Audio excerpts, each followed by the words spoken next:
to another person's style, like you still want to play your own game of Dota. Like you think EG gives a crap about what anybody else is doing? Like they're gonna pick the heroes that they feel like they're gonna pick Sumail Storm no matter what the meta game is. You know, it's and they just picked up a Klinx again, despite the fact that Klinx has not been particularly valuable in this tournament. EG, I know they've run it at least twice, lost once with it. It's a really greedy. Run it more. It's a really greedy hero this game because they don't have the supports necessarily to back it. Like EG have to really snowball. Like CDEC's lineup is really balanced. What supports back up of Klinx? I think you need something with more disables or that can harass because I mean it's not like an Undying. We saw Undying Bloodseeker right against Arteezy's Klinx, but still, if it's a Darkseer, it's gonna pressure you pretty hard. And ganking a Klinx is actually quite easy. As long, you have like a timing window where you just have to pay attention to Death Pact, and he's like dies to any 1-2 new combo. Yeah, exactly. So they have a good combination. I think the main thing is if you're CDEC though, you play your own game every game. You know, like you pick whatever you want. And, oh boy. Oh, there it is. TSDECs. This is brutal. I'm excited. So dual off lane, TSDECs. Safe lane, Dazzle Klinx, mid Lina. CDEC, I mean, what's your best options versus a Techies? I mean, they could get like a Zeus, right? Like Zeus gives you that free kind of vision, but is Zeus actually that valuable? We've only seen a few of it in the group stage so far. I don't know, man. EG looks so happy right now. Yeah. They just look cool as a cucumber, so. I think pub game Techies versus actual Techies is okay to deal with though. And it's not like EG have the best they don't have the best lineup to go ultra 6-slotted on all their heroes, right? Yeah. Like Tusk isn't the best hero to have as an ultra late game hero. Lina's pretty good, but Klinx actually isn't because he just has kind of terrible stats. Right. So it's probably okay to be in this type of position. Prepare for battle. Cobra looks so much like me. Just wait until you lose that weight. All right, guys, welcome in to everybody tuning in on the live stream. We've got Evil Geniuses facing up against CDEC, probably the most hype match of the day. CDEC have been doing extraordinarily well in the group stage, probably blowing pretty much even the most fervent CDEC fanboys' wildest dreams out of the water with their performance so far. But they are facing one of their toughest opponents, Evil Geniuses, who have been a pretty standard top 3 prediction for most analysts. Yeah, EG is. You look smart by just calling EG a top team, right? Like, it's not a very difficult. Yeah, it's not a very difficult association to make. You say, it's like saying Secret's going to be really good at this international. All right, or LGD. Like, everybody thought LGD was. I think that was. I know people like to say Vici, but I'm pretty sure I heard most of the personalities. No, way more people had LGD. Yeah, LGD as like a 3rd place slot. And LGD Gaming was more like a 5th place slot. So things are kind of evening out. I guess the biggest surprises for me are both CDEC and Empire. I thought Empire would do a lot better, but so far it hasn't happened. And you and me both, buddy. Yeah. You and me both. But this is pretty much a game of like 2 titans. CDEC is a team that has so much going for them. They're a huge underdog.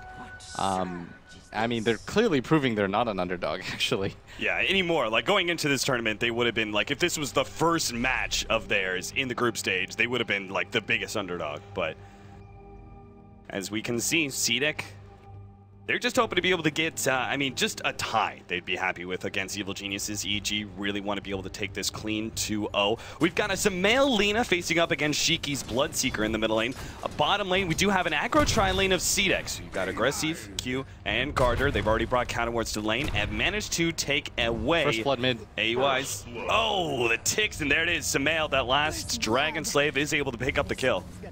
Oh, man. I watched that the entire way through, and it was so weird. Sumail just kept right-clicking him, and then Shiki actually put Blood Rage on himself. He had 200 HP left, and then Sumail just right-clicked him to death. And that's the 3rd time I've seen out of 4 games Sumail get a solo kill mid.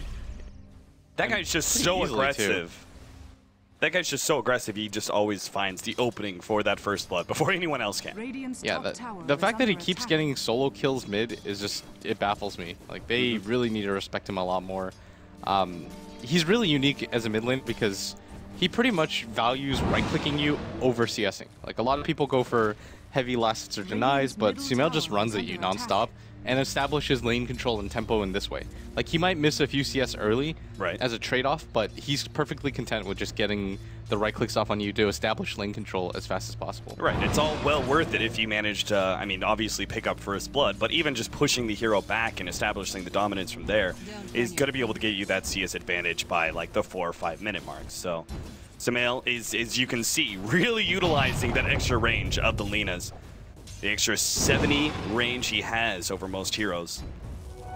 Putting pressure on the Bloodseeker. Meanwhile, this aggro trialing was kind of interesting from CDEC to start things out. They placed a very early counter ward that managed to take away AUI's triple mine stack that he had on the right side of the lane. But now, everyone seems to be kind of flip-flopping. Universe came down to bottom lane, making it a TUS-Techies lane. But now we've got XZ, our Darkseer, as going to be soloing things up. Seems like they just want to keep pressure on here as much as possible and leave the Darkseer against the TUS-Techies, which makes a lot of sense. Yeah, this lane setup is actually really advantageous to CDEC. Because as long as the courier, it's going to get picked off. That was just a hatchet. So no regen was actually coming in. That's really weird. I mean, the hatchet, he still would have been very low on HP. If Sumail actually managed to land like a Light Strike array and then Dragon Slave, if Shiki came forward, even just harass him with Dragon Slave. Like Shiki, unless he can somehow get those last hits underneath the tower with Sumail up in his face, I just don't see how a hatchet by itself is good enough. Man, isn't that the Han term? Hatchet? It is. I'm gonna say Cloning Blade. It looks like a hatchet, so that's what I always think of. Okay. I think if you're CDEC, you actually have to. Oh, well, Fear, he's going to be going down to the top lane. Oh, barely just managing to pick up that kill towards the tail end of it. Garter setting it up with the long-range Fissure. Fear just hung around a little bit too long. And CDEC, I think this is one of the biggest things that we've seen out of the group stage in order to deal with Evil Geniuses. You got to try and shut down some of their side laners, like we saw earlier, right? When eHome were playing up against Evil Geniuses, they first tried to deal with Sumail in the first game, but that didn't actually work out. So instead, they actually let Sumail do what he wants and started putting pressure on the side lanes. It was Universe that was really shut down by eHome. I actually think that's I was just about to say, I think that's the strategy here, is that when you play against EG, in my opinion, no matter what, Sumail has a good game. Like, he's just the type of player that'll snowball. He plays the type of hero that'll snowball back into the game. All he needs is 1 or 2 kill streaks, and then he's fine. I actually think the better heroes to go for and kill, and PPD at top is going to get engaged on, but he should be okay. Yeah, flat cannons are already down, so. I just think that it's Fear and Universe. If you can minimize their impact, just lower the amount of farm that they get, and just make the lanes difficult for them. I think that these are the 2 heroes on EG that you want to shut down as much as possible. Like, if Clinks doesn't get a good start, CDEC can apply so much pressure with the heroes that they have. They've got a Visage, they've got an Earthshaker. Those 2 nukes alone can almost kill him. Right. And so if you're CDEC, you just want to be able to put pressure onto the Clinks. The Tusk isn't having the best game because he had a lane against Darkseer that was constantly ion shelling, and I think you just accept that Sumail's going to have a good game. Because if he solo kills your mid and he's got 27 CS, he's just going to win this lane. Like, it's not winnable at this point. They're rotating his support and allowing the Bloodseeker to just pure jungle, and I think this is a better move than trying to challenge him. Like, he's probably going to be disruptive, but as long as you can shut out the Clinks during this time, you're going to be fine. Because there's going to be a point where Fear gets his Soul Ring and a Deso, and then he just goes around the map 3-shotting people on CDEC. So it's important that they tempo control him early to delay that timing as much as you possibly can. Right. You want to expand a little bit on Shiki's mid Bloodseeker that is now jungling. Obviously, he's probably kind of just been forced into this, but the general idea, most of the time we see safe lane Bloodseekers pick up like level 6 and then full-time jungle. It's a little bit different with a mid Bloodseeker. What advantages do you really see? Hold up. Top lane aggressive. He's going to be doped down. The suicide is there, plus the mine, and AUI will be able to pick up the kill in the gyrocopter. That is so irritating to play against. Yep. He's just got to be frustrated more than anything. You can't really do anything about that. If you're CDEC, you just kind of have to let wherever that happens happen. But I guess the advantage of having a Bloodseeker mid versus having it in another lane is just the levels that you get. And actually, Shiki might be going down. Oh, Laguna Blades! Oh, it's nighttime, so Sumail couldn't actually land that one. Missed the Light Strike Array, still wants to go for Q. They managed to get a couple of nukes on him. The silence goes down as well, but Sumail is still operating with a double damage rune, so they need a little bit of extra help, and that's where Aggressive comes in. But Sumail is bottling up and running the long way around. Carter is here to be able to stop him, though. He's got a Fissure coming up. Light Strike Array already laid down, not going to be able to get off the Fissure in time. Sumail will still be traded away for a support, though. Aggressive, well worth his rotation over. Yeah, I think Sumail made the right idea there. He was trying to catch Shiki, and if he had gotten the Laguna Blade, it would have been well worth it. But I think the advantage of having a mid Bloodseeker is that you can put something, you don't have to prioritize picking him like this, and you can put another better hero that does more damage into the safe lane, like the Gyrocopter or the Razor, and at top. Once again, jumping in on Shiki. Universe, though, by himself. Like, it's a nice small combination, the snowball into the Shadow Wave, but unless you have multiple heroes, it's not going to do so much damage that you can kill a core straight up. So that's not going to happen, and the little bit of stacking that was being seen, the hard, I say little, but this is like a 5-stack. Yeah, it's a lot, and it allows Aggressive. He did get ganked early, but he's going to get back into this pretty quickly, and this is the strength of Gyro. It's not just all of the abilities that he has that does AoE, it's that he can do these jungle stacks using the cooldown because the cooldown is so low. 55 seconds to hit twice onto a neutral stack allows you to farm it insanely quickly. Like, you don't actually need items to be able to do it, just levels. So CDEC are definitely, it's definitely well worth the time to go for the stacks there. And if you're the Bloodseeker, that's kind of the problem here, is that Shiki's so under-leveled. He's only level 5. He doesn't even have a 6 at 8 minutes that I think it's worth it for EG to just continue to pressure him and shut him out of this game entirely. Like, Sumail did die that one time, but he's pretty much still able to go wherever he wants because they don't want to stick Q mid with the Visage. He just can't live. And Garter isn't able to move lanes either because he has to stay on top of wherever Sumail's going. And so Sumail by himself is pretty much eating the space of 2 heroes right now. And this is what happens when you get solo killed mid, is that it snowballs out of control like this. It has an impact on the rest of the game. Sumail's going to have a pretty fast Eul's Scepter, in which case these cores, Bloodseeker, Gyrocopter, they're pretty susceptible to that magic damage early on. What kind of builds do you need to see for a Gyro and a Bloodseeker in order to deal with that kind of pressure? The Bloodseeker right now just has to get whatever he can. He's about to pick up... Does he go for the minus? The kind of recovery minus? No, because he's struggling to get treads right now. I think that going for the Midas would pretty much render your team really passive. At that point, you would just hope that the rest of your lineup can 4v5. Right. And I think that's... Oh dear, they caught him out. Running in with the Surge, great combination. Once again, Fissure leading into Aggressive, being able to close the distance via Rocket Barrage damage. They are able to pick up the kill. And also, seemingly, take this tier 1 tower. Doesn't look like any rotations are coming out from Evil Geniuses, and they don't really have great rotational heroes. Techies doesn't do anything for you. Dazzle, certainly not. And Universe by himself is not going to be good enough. Most of EG's heroes are made for counter-initiating. They're not actually made to take fights, because how do you initiate a fight? You snowball a Tusk that isn't very far, who just hit level 6 in. Your Techies, you could probably blow somebody up, but then you would lose 2 heroes as a result of that almost instantly. And CDEC can fight you from here on out, so maybe it would be worth it for the Bloodseeker actually to still get a Midas, because I think his team actually can 4v5. Like, the Darkseer almost has a fully completed mech. He's only the Buckler away. There are enough levels right now on CDEC to survive. And Aggressive is going to farm 2 stacks at once, so his amount of farm is actually going to be really decent too. He's still going for the Helmet Dominator, so looking to stack up the Ancients and get that really big farm advantage. I'm still concerned that leaves him a little bit low on HP pool. Where do you go after that Helmet Dominator? Is S&Y target here? Do you go for the earlier BKB? I think S&Y might be a little bit better. Why is that? I'm thinking about it right now. No, he should go for the BKB. Okay. I think you can survive pretty much anything that EG can throw at you if you get a BKB. The suicide attack will still hurt, I think, if he snowballs you from fog.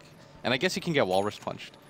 I don't know. Most of EG's abilities do go through magic immunity. Like when Sumail gets an Aghanim Scepter, the Laguna Blade is just going to destroy him. So he probably needs some sort of stat item first after the Helm of Dom. Like, I think getting an S&Y is perfectly acceptable here. Okay. Because it kind of feels like, especially with the Eul Scepter coming up on the Lina, if they don't have that early BKB on the Gyrocopter, they're going to need to just keep the Earthshaker near the Gyrocopter constantly in order to prevent the Eul's Light Strike Array, Laguna Blade combo that will pretty much one-shot Gyro. Yeah. The hopes there then is that you trade immediately with the Lina, because once the Lina uses that combo, she's actually really susceptible to death. She has 4 armor, 872 HP. You never really want to be in a position where you're not looking for one-for-one pickoffs there. Yeah. You're just looking to find one hero and kill. If you run into multiple heroes, it's almost like you don't want to do that unless you're in the far back line and you have backup with you. So that's kind of the weakness right now of EG's lineup, is if they get into a 5v5 fight, you can almost anticipate them losing 2 heroes pretty quickly. And so they have to be really smart about how they take these engagements. And if you notice, they're not really trying to take these engagements. Like, they're just trying to split up and farm, create as much pressure as possible. And this is what I was talking about. When Fear plays Clinks, he just gets the Soul Ring Treads, and then he kind of just goes around, looking for opportunities, scouting out heroes. And that's why they wanted to gank him early, to slow this kind of timing down. So normally he does this around 9 minutes. Eternal Envy does that quite a lot too, where he just, like, he picks up his Clink and just full time in the enemy jungle, bouncing back and forth between the safe lane and the mid laner. And just, you know, jungles up, he finds an opportunity to get a kill. Middle lane, they're going to be able to take out XD. Big pick off there. Sumail finally makes use at that Eul Scepter. We also saw earlier the Techie suicide. That was pretty obvious what was going to happen. So nothing very special about that. CDEC, despite missing their Darkseer, are going to go ahead and try and take an early Roshan. This is the advantage of having Blood Rage on your team, the increased damage. They also have a very early Medallion from Q. And it seems like, due to the lack of vision from Evil Geniuses, they're not going to be able to spot this one out in time. This is so huge for CDEC right now. This is the safest objective that they can go for, because they don't know where the mines are. They don't want to have to focus on that, and they realize that EG just can't fight into them right now. Like, the Earthshaker plus their supports are just better. Alina can't really do much against the lineup that CDEC have, especially once she blows her Eul Scepter, and there's not much that can protect her. Like, the Dazzle can grave for you, sure, but Dazzle's not an offensive hero. Techies is definitely not an offensive hero. It's like a passive-aggressive hero. You wait for people to die to you first, and then you can get aggressive on the map. But CDEC have an incredible 5-man roster, and I'm a little bit worried right now for EG, because with that Aegis, it's going to allow Aggressive to get really aggressive on the map. The Bloodseeker is steadily starting to catch up. Like, he hasn't died in quite some time. His CS still isn't the best, but you never really want to be in a position where you just kind of allow him to get back into the game for free, and that's what's happening right now. I'm slightly concerned if this is going to be a problem, the 5-man from CDEC. I'm concerned that we see Fear going for Medallion. It's pretty normal for Clinks, but I almost feel like you need to speed up your Desolator timing just to give you more split push pressure in order to kind of offset the very clear 5-man that CDEC will be able to accomplish. I think going for the Medallion is still okay.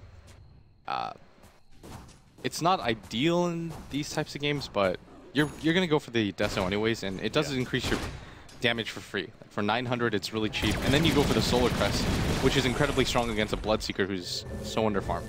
Right. Like, maybe he does still go for a Midas, because the rest of his team is doing really well. And the Gyrocopter is going to go for the SNY, which makes sense, right, if you think about it. If he goes to the BKB first, he still needs the SNY for the stats. Because there's so much that goes to the BKB. Like, there's actually no reason for him not to go for this.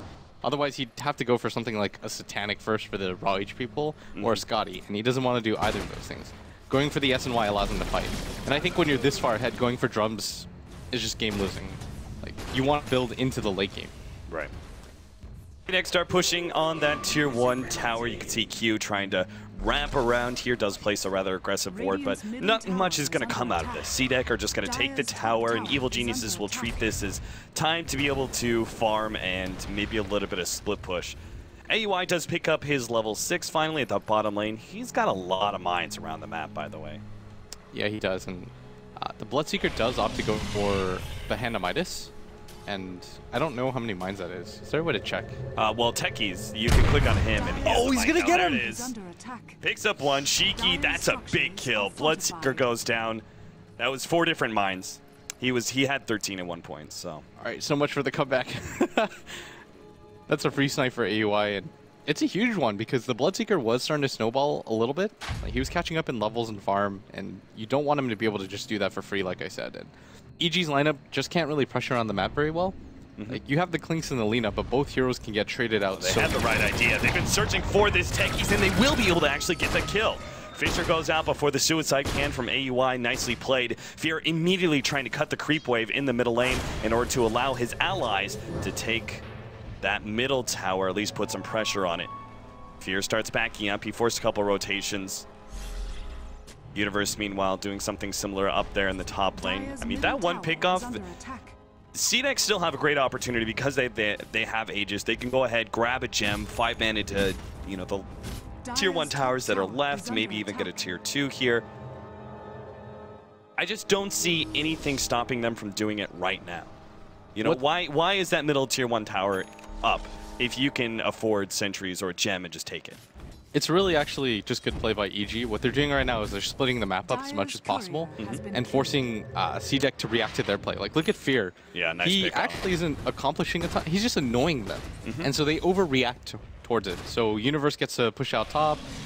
They send AUI bottom, and it's just CDEC playing reactionary Dota because what if, you know, there are 10 mines that you don't spot, half your team dies, and then EG runs you down. Then suddenly you're in a position where you lose all map control against a hero like Techies. So you can't really take these chances and not have them pay off.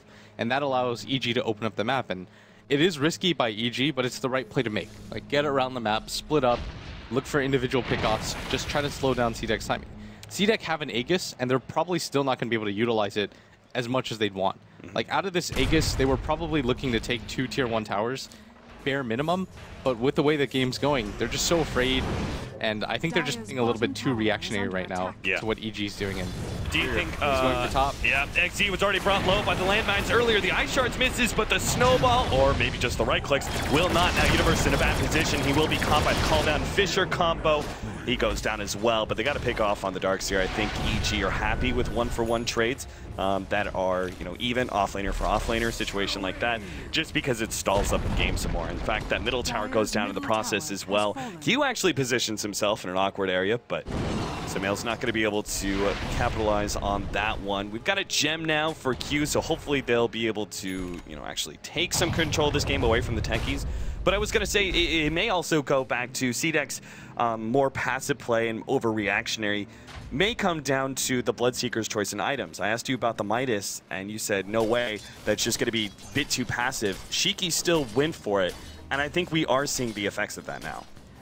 I mean, going for the Midas here, when you assume your team is doing really well, is okay. I changed my mind, Cap. I get to do that. All right, very well. So he decided to go for it, and that was just because of the landscape of the game. Like, they were able to get the Roshan for free. Nobody really contested him.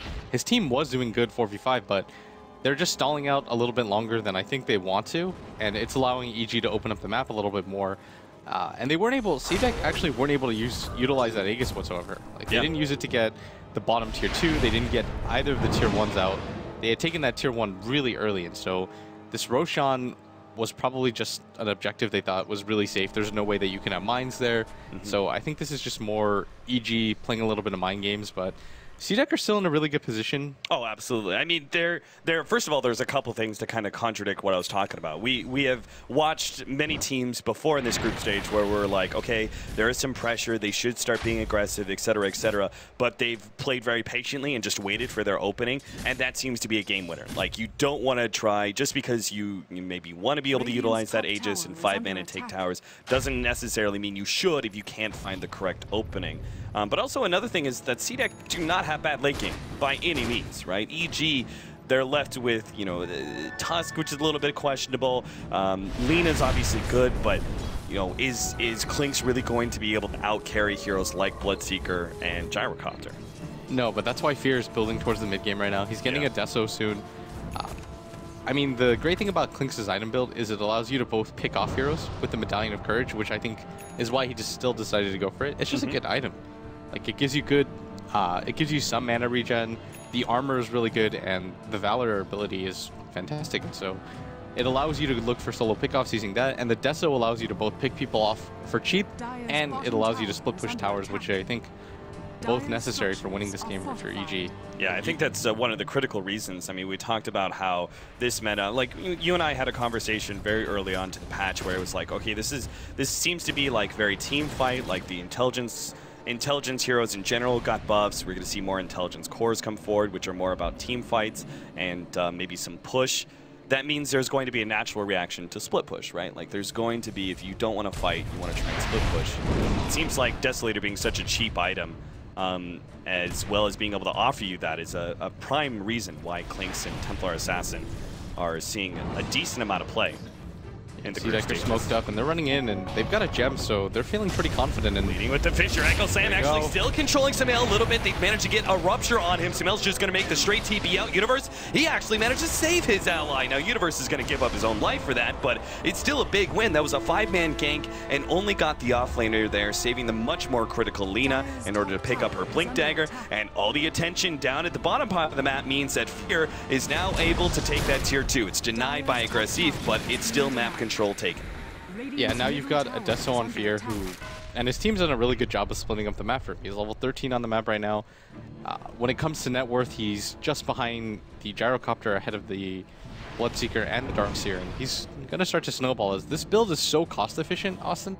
It just allows you to get ahead, and split pushing is so easy. And CDEC, when you're playing against a Tusk techies, it changes things. Like it messes with your brain. You think to yourself, we have to 5-man, we have to stick together, we have to go and walk around with our gem, because what happens if AUI had smoked up and, you know, decided to place 20 mines in our jungle? We don't know these things, and so it messes with your head. And in this mid lane, yeah, he's trying to go on aggressive, but at the same time, Fear's come in from behind. He's going to be forced back with that blood right. PPD is in an awkward position. He should be going down here. Shalgrave will save it for the meantime. They want to go farther up. Sumail actually came in and tried to go for Shiki, but it looks like because of that, they started to go up for him and didn't manage to get PPD, at least not yet anyway. They already have the missile coming out with the vacuum, bringing him over the Fissure for the kill. Aggressive gets it with the flat cannon.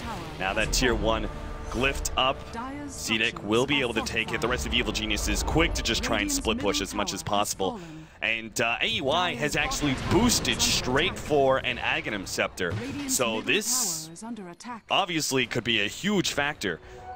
This means it's going to be very hard to push uphill to start with if CDEC ever find that opportunity, but you just never know if AUI is going to be able to single-handedly win a team fight at this point. Sumail's going to come in, Dual Scepter onto the Gyrocopter. He does not have the BKB, but the Light Strike Array missed. And that means AUI didn't get the opportunity to lay down the mine where he wanted. Now the cooldown's going to hit him, so he just suicides up. He realized he's 100% dead, so missed opportunity there for Evil Geniuses.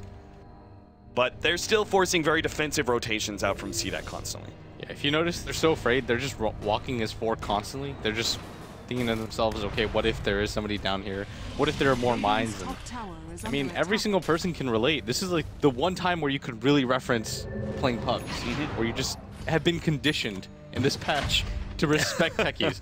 You walk up a hill, you dead, and then you're just like, why? Why did I do that? I knew this was a bad idea, and you just don't want to live in that type of regret. And CDEC just continues to play reactionary Dota, but I think with this BKB on aggressive and the next Roshan, this is when they make their move. Yeah. They are in net worth, but this is where I think they're going to say, we should even things up. We've got a Blink Dagger, a level 11, we've got a gem. There's not a whole lot more that we can ask for. You could get another BKB on Shiki. I think that's probably what you wait for. And that's the timing, is that you got to hit timings in Dota. You can't simply just say, make arbitrary moves and be like, let's push bottom. Like, you got to have item timings. Like, once you get a BKB, what are you really going to get that's going to change anything? You're not going to farm for another 2,000 gold without applying pressure. So I think the smarter thing right now for CDEC to do is split up the lanes, push them back, make sure you're not getting split pushed. Oh, Echo Sight gets laid out. Garter showcases that Blink Dagger. PPD still going to be caught by the call down. They're going to turn around, try and complete Garter's kill, and they will get it. But Sumail has to commit suicide there, and they got PPD there with the tail end of the vacuum. Maxine nicely played from CDEC. 2-for-1 exchange, of course, one of them being a suicide, but it's still lost Bloodstone charges for the Lina. And in seeing that timing, I was going to bring up this same exact thing. CDEC, they're about to pick up double BKB, despite the fact that they're a little bit behind in net worth and experience. They can definitely, you know, change everything here by utilizing those BKBs to win some fights and take some towers. EG, though, what's the correct response to that? You don't want to fight, right? You do not want to fight into those BKBs. You just try play like very aggressively like Sumail just did and go for a pickoff on somebody. Force defensive reactions from CDEC. If you can make trade-offs or even just get free kills, it delays CDEC's push. Yeah, exactly. Delay, delay, delay. That's the name of the game for EG. Even if EG have worse late game, they have much better pickoff potential, and their heroes are just irritating to play against. Like, CDEC don't have the best pickoff potential because their Bloodseeker is so underfarmed. Like, if this was a level 15 Bloodseeker with SNY, BKB, then maybe, but they're actually going to get another kill here at top, and that's a big one onto the gyrocopter. This just further delays the timing, and they might get Universe. Yeah, Universe is going to be caught here, and Chant Totem slows him down. They will pop him. Nice and quick. Still, though, the gyrocopter kill much more valuable for Evil Geniuses. It just delays the timing even more. I know we've said that 100 times, and people must be irritated by now, but this is what CDEC don't want to happen, because they've got a BKB on both their cores. They have dire side advantage. They've got a medallion, so Roshan is free, but EG, if you even slow that timing down by 4 or 5 minutes, you're going to start to snowball on items. As we see, Sumail has a dominant lead in net worth. The Clinks' items right now are particularly strong. Oh, AUI, can he get the suicide off in time? Nope, not quite. Still, though, Fear's going to come in from the side. Uphill advantage. Doesn't really matter too much. He's still just doing so much. XZ drops quite low. Sumail actually blinks forward, going for more here. Sheik actually forced to pop the BKB. XZ, the last right click. No, still 70 HP. But that cheap damage from Fear. Oh, he actually ran out of his Death Pact. I think that was the last bit of damage he really needed. I actually thought he was going to get him because the weave was on the tail end. Yeah, he had both. I think he also had the medallion on him as well. Yeah, now EG actually have control of this Roche area. Fear's got a Deso and a Medallion of Courage. This is going to allow them to do it so quickly. CDEC don't have their Earthshaker, but I still think you have to take this fight. You've got your BKB up on your gyrocopter, but it's going down so quickly. I don't actually know if they have time to respond to this. No, with the blink in, they definitely can. Already get a two-man blink. Universe popping that snowball in order to dodge some of the damage, but he's still going to go down here and slowed down by the Shallow Grave. Fear turns and fights aggressive as best as possible, but maybe realizing this is a bad idea. He'll still get the kill, but he's stunned up by the homing missile and will be taken out by Shiki, it seems, as the return. Oh, is he going to get away? No, Shiki, he just needs the extra bit of movement speed. He'll catch up with Fear eventually, it looks like. Sumail, oh my goodness, he actually yules, but the Visage finds him in the end. Shiki goes down to Sumail, though, with the Laguna Blade. Strikes him out nice and quick, funnel it down. PPD needs some help. Fisher gets laid out onto him. He will be chain stunned out of this one. And in the end, they managed to stop the Roshan. CDEC are probably going to be happy that they at least keep that intact, but they lost their two very important cores. Yes, they got 3 kills for it, but Gyrocopter and Bloodseeker down. It makes it, I would feel like a rather even fight, just because the cores maybe didn't get as much from CDEC. It will be advantage CDEC, though, because they're going to get the Aegis out of this. This is the benefit of being on the dire side. Fear, they actually might be able to fight it because Fear is going to be up in just 24 seconds. CDEC's cores are going to be up a little bit sooner than that, but this next Roshan fight is going to determine so much. EG don't want to give this up, and I think they can defend it, and CDEC doesn't do too much damage. Like, their physical cores, their Bloodseeker doesn't do any damage in these fights. Like, he's got a BKB, but that's about it. Yeah. Even his armor isn't too great, so Fear is able to fight him down 1v1 pretty easily. The Black King bar does nothing for Fear. Like, he doesn't really care that the Bloodseeker has one. And he's got a BKB of his own now, and so it's going to be really easy for EG to engage this. And I think they want to.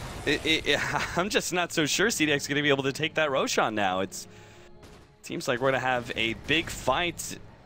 And they already have a couple mines inside of the pit as well. Roshan's healed up to about half HP. Fear starts leading things off. Shiki throws out the Blood Right just to get some vision inside the pit. Fear daring CDEC essentially to jump in and try and stop him because he does have that BKB ready to go, and if they don't, the weave is on all 5 of them. Here comes CDEC, they're going to move forward, 2-man Echo Slam, they managed to control some of these heroes, but Sumail with the self-fuel scepter will be able to block away. Nice move, but still Aggressives is right on top of Universe and will be able to finish up Sumail as well. Sumail, yeah, he goes down before he can get off anything more. Fear now turns to fight up against Aggressive. He's got that Aegis, but his BKB is going to be running out, so he just tries to get away from this team fight. And they're struggling really hard to lock people down. PPD, grab that haste! Oh no. He will die because of that. I don't think it would have mattered. No. He is so dead right now. That was such a good fight though by CDEC. Like, they just, EG didn't really have a lot. They ran out of steam really quickly. That Earthshaker Echo Slam was so huge, but EG Fear can make this okay. Aggressive. He turns, called out, he actually tries to go for the missile, and Fear is now going to be backing back into that one. He knows he has to come into the gyrocopter. Sumail's going to help him out with a Laguna Blade. They make the 1-for-1 trade-off with the Aegis coming back. They want to fight this. Yeah, they're out. They do not want to get into this fight because Sumail knows they have the advantage. Already, the Yule Scepter into Light Strike Array, picks up 1. Shiki will make the TP out. Great fight for Evil Geniuses after what was kind of a wonky Roshan fight. Yes, they got Roshan, but they lost a number of heroes for it. And if you look at the fight recap, EG walk away with that at the end there with 1530 gold up, and they still lead in net worth despite the Aegis. I mean, they had the Aegis, they almost lost it, or they lost it actually, right? And then Sumail comes in, completely turns around the fight with that Boots of Travel. They completely forgot about the Bloodstone Lina. Like, they just thought that she was going to respawn at a decent time, and man, the Aghanims techies, yeah, he's dead. Yeah, but I've been watching him for a while. The Aghanims advantage here, it's not about the minefield sign. It really isn't. Level 2 mines is enough with an Aghanim Scepter to instantly kill the whole entire creep wave. So all I'm watching is AUI push out the waves faster than any other hero really can. You know, like, I play a lot of Timbersaw, right? I love it when I'm able to get the level 3 Chakram because I throw out a Chakram and I Whirling Death and the creep wave's dead, right? I can do split push amazingly quick because I just instant kill waves. This is exactly what AUI is doing, just so much earlier than any other hero could because he just rushed the Aghanim Scepter. And because of that, he's just not getting any opportunities. See, I constantly have to address the side lanes. Yeah, and it's really difficult for them too because they don't want to get picked off while they do this, and Shiki and Mid's going to get initiated on. Already he's down and out. Sumail with that level 3 Aghanim's Laguna Blade always makes such short work of a Bloodseeker. The rest of the team is still coming in from behind though. CDEC. Aggressive's going to be the first one forward here. And XC blinking forward, managed to get the vacuum onto 2. Carter still waiting it out. He's going to be able to hit the Fissure onto Sumail. The rest of Evil Geniuses ready to mount their response, or maybe they just give up Sumail here. Echo Slam gets laid out. Oh, Carter just missing his opportunity for the blink there. Could have gone for more. Now the blink forward and the snowball into Garter, who blinks away from his team. Is going to be hit by the Walrus Punch. Universe trying to make that 1-for-1 trade out, but will not be successful. The Fissure takes him out, but at the same time, they've already given up their Visage, and the rest of the team has to back up. Aggressive and Garter are low enough. Sumail looking for more, though. Has his Blink Dagger and Yule Scepter ready to go. Will be able to get in range of the Yules. Extra Ray Corray with Fear there as well. Aggressive's got to be done for. Another pick off, and Evil Genius is well set up to push uphill and force those buybacks. They don't even care, I think, if they buy back at this point. They can back if they want to, but they know the Bloodseeker is just not in fighting shape right now. He only has 1400 HP. He can't Blood Rage himself, or he'll just get one shot more or less by the Lina. Sign too. Yeah, there's no way they can actually defend this anymore. Yep, the tower advantage is now to EG, essentially. They're going to try and force it anyway. Jump in, the vacuum, TP in from Aggressive, manage to get the call down. Sumail makes the blink away, once again, get some distance. PPD is the first force, and Fear is actually stuck inside that Fissure. He's in a bad position. Nice TP out from PPD, but Fear's still going to be run down, potentially. Shiki's got to be forced away. Fear just has so much damage right now. Aggressive will still be able to get the kill in the end. Earthshaker, his dying breath, lays out that Fissure in order to ensure the kill on the EG carry. Aggressive trying to chase away the rest of Evil Geniuses, and they will be able to recover that gem. That Q dropped still, though. That was buybacks forced. That was both the Darkseer as well as the Gyrocopter who were forced into a buyback. Only the Lina who bought back before in that earlier fight. Still advantage to Evil Geniuses. Yeah, EG's going to be incredibly satisfied with how that fight went. They got the minefield down mid. The next push is going to be so much stronger as a result, and it's not like CDEC are getting a ton of items to catch them back into this game. What's going on right now is they have to blow the buyback just to kind of remain even, and a lot of their damage is just coming from the power of the call down Rocket Barrage. Once EG, you probably get a BKB at some point on Sumail, then it becomes really difficult to kill him. And your Bloodseeker just isn't expanding his inventory. If you look at his items, he's got a BKB and a Midas, but he's had those items since the last Roche fight, and even before that last Roche fight, this is what he had to begin with. So now he's added a chainmail. Like, he's had the SNY BKB combination for so long. And Butterfly is his natural next item because it's going to be good versus the Clinks, who goes such, raw, cheap damage, isn't going to invest in an MKB right away. But at this rate, Fear's going to have an MKB before Aggressive can finish up his Butterfly. Yeah, and probably more importantly is that CDEC, if you look at both of their cores, the BKB timings, you've got a 5-second one and a 6-second one. And EG, they still have an 8-second BKB up on that Clinks.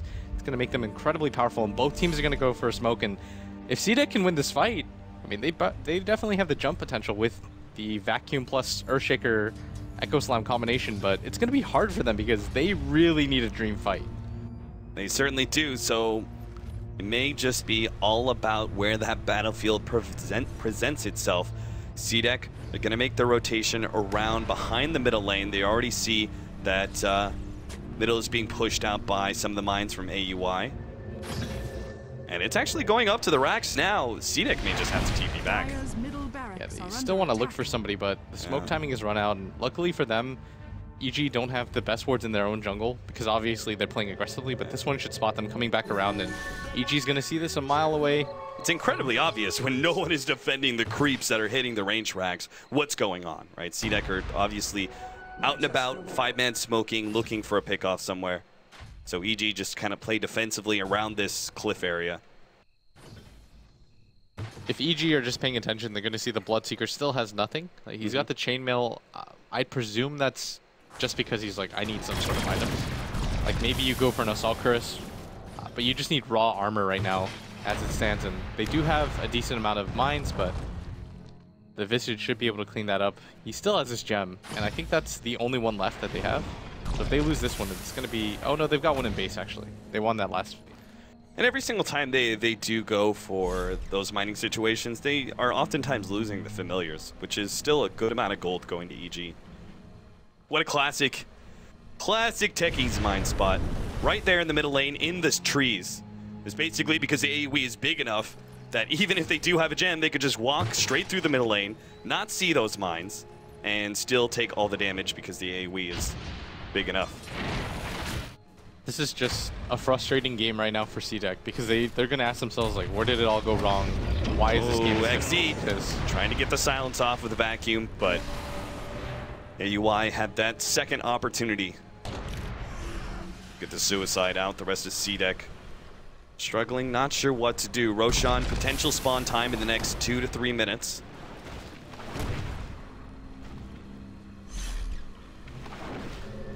I mean, CDEC are pretty prepared for any sort of 5-man. They've got a really good lineup of counter-initiating. Don't get me wrong. The Earthshaker plus Darkseer is really strong. It's just their cores right now that are struggling. Like, if this Bloodseeker was 3 or 4K more net worth, conceivably they might even be ahead. That would... Yeah, they'd have enough because the Techies has so much of a net worth lead on pretty much everybody else at that bottom area, the bottom 5, that you're not too worried about the Techies' net worth. Or you just have to not be. Like, you pretty much have to ignore it if you're CDEC. You're just like hoping that he doesn't mine you at that point. Maybe a better way to boil it down is that the net worth on the CDEC cores is just worth more, right? Yeah, exactly. 3,000 on a Bloodseeker is maybe worth 5,000 on Alina. It's just such a big difference right now because Alina has double what the Bloodseeker has. Yeah. Just kind of comprehend that. Like, double the Bloodseeker's inventory, and he'd be so happy right now. He's hitting so hard, too. It's got a double damage, I guess, but... Oh, they know Fear's here. What are they going to find? Fear. Try to vacuum him up. Fear will be able to get into the trees. AUI is hiding out with him as well. CDEC actually missed their opportunity. Everybody and from now EG, EG, yeah, they're actually going to try back here. Already the weave laid out. The snowball's going to be the first one out. They're going to try and focus on Garter, make sure he doesn't get a good Echo Slam. And they start things out right. Garter almost drops immediately. Sheik is going to be forced back by Laguna Blade. Garter's not dead just yet. And Fear puts some damage out. XC drops incredibly low. That weave minus armor taking away these heroes. Oh, Garter, he gets caught by Universe. Found him. CDEC are still trying to just hold around this area, and I'm not sure why. Now already one TP rotation has occurred. Aggressive now pops BKB, turns to go for some mail. Almost getting, but nice snowball save. Goes out to the left-hand side over to the creeps. And Aggressive with all that minus armor and the physical damage of the Clinks make it look easy. Rip him apart. 22-6, almost a 40-minute marker, and Evil Geniuses gain more and more control of the game as it goes on. And Sumail opting to go for the Black King bar so late is such a smart decision. Now you're really starting to see it pay dividends. That 10-second BKB, it just feels like an impossibly long amount of time for CDEC. And that's kind of the strength of the Lina Yules too, is that if you don't pop your BKB when she laser combination on you, then you just die to the Lina. And so every single time the Lina Yules you, and it's in a team fight, you pretty much have to pop your BKB. And now, so as a result, CDEC have 5-second BKBs on both their cores, and it just doesn't last long enough. Like, EG have enough of a lineup with various heroes where they can just make the fights last a really long time. Nice familiar drops there from Q to kind of cover his retreat. Got initiated on by the Yule Scepter play.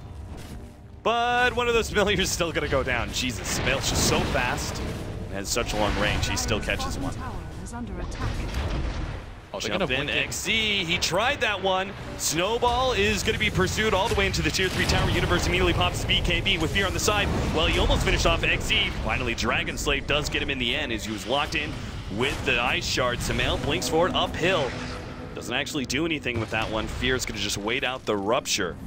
And they still, Gyrocopter down for 11 seconds. They're actually going to find more here with Q dropping the gems on the ground, and they still need another 5 seconds for the Gyrocopter, and they do not want to buy back on him, obviously. So CDEC still need another fight, but Samel, you find maybe a potential another pick-off. The XZ blinking in, immediately torn apart with the Eul Scepter Laguna Blade. CDEC still looking for an opening here, but not able to really fight Fear at all. Look at the damage on Shiki by itself. There goes the Gyrocopter, the combination out from Universe and Samel. Echo Slam gets laid out, but the damage dealers are already gone. Gardner, he can't do anything by himself. He will eventually be run down. He's just buying his team seconds at best. That's got to be a laner Rax, probably a second laner Rax, GG. Yeah, they're just going to call it there. They realize that there's no such thing as an ideal fight for them anymore. Right. The Earthshaker actually had a really good Echo Slam, but there's just no damage on the side of the CDEC anymore. And I mean, this game, you could kind of see the direction it was going on early game because of the early death by Shiki mid. Yeah. And this tough start that he had. When Sumail had his Eul Scepter, he was still struggling to get his treads. That's not really a recoverable position because then it forced CDEC to abandon their aggressive tri-lane. Like that.